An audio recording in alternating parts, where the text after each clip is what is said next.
But as you read Judges, and I would encourage you to do so, you will hear of the gods or God 24 times in reference to demons.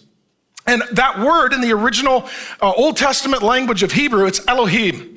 Elohim means a citizen of the unseen realm. It's a spirit being. This can be an angel, this can be a demon, this can be God.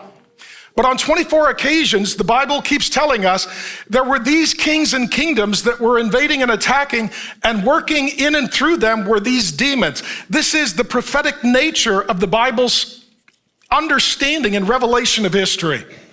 It's not just people, but it is powers, principalities, and spirits working through people.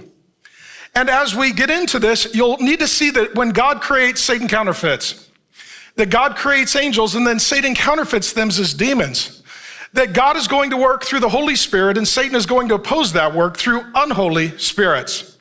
And when it comes to the angelic and also the demonic realm, you need to think in terms of military. There is rank and authority. There are those who are in authority and those who are under authority. In the angelic realm, for example, there are two high-ranking angels that we know the names of. There are only two angels in the Bible, holy angels, that are named, Michael and Gabriel.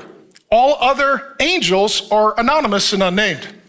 Similarly, most of the demons in the Bible, they are unnamed, but a few are named.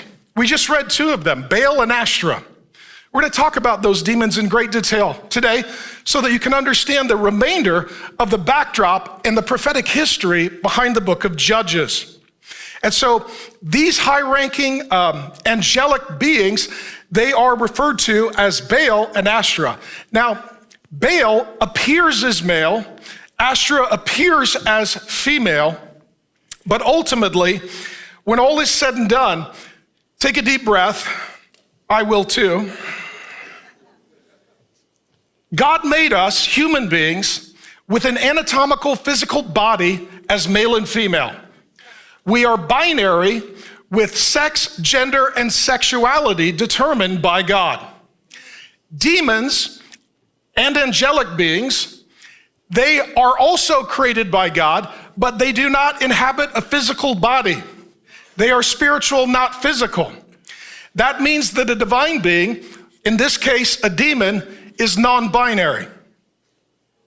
They can appear as male or female. They are transgender and operate on a gender spectrum.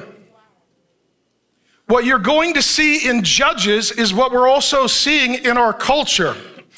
That God made us in his image and likeness, male and female, and demons want to convert us to worship them by being non-binary, transgender, and on a fluid spectrum of sex, gender, and sexuality.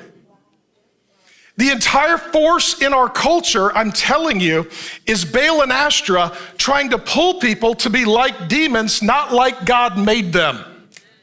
That's why there's such a powerful force at work in our culture. It is now recruiting and evangelizing entire generations at the youngest possible age to have confusion and then to have sexual confusion that leads to lots of trauma and devastation. This is exactly the backdrop, and I'll explain it in greater detail in a moment, for Baal and Ashtoreth and the demonic work that is occurring in the book of Judges and constantly seducing God's people.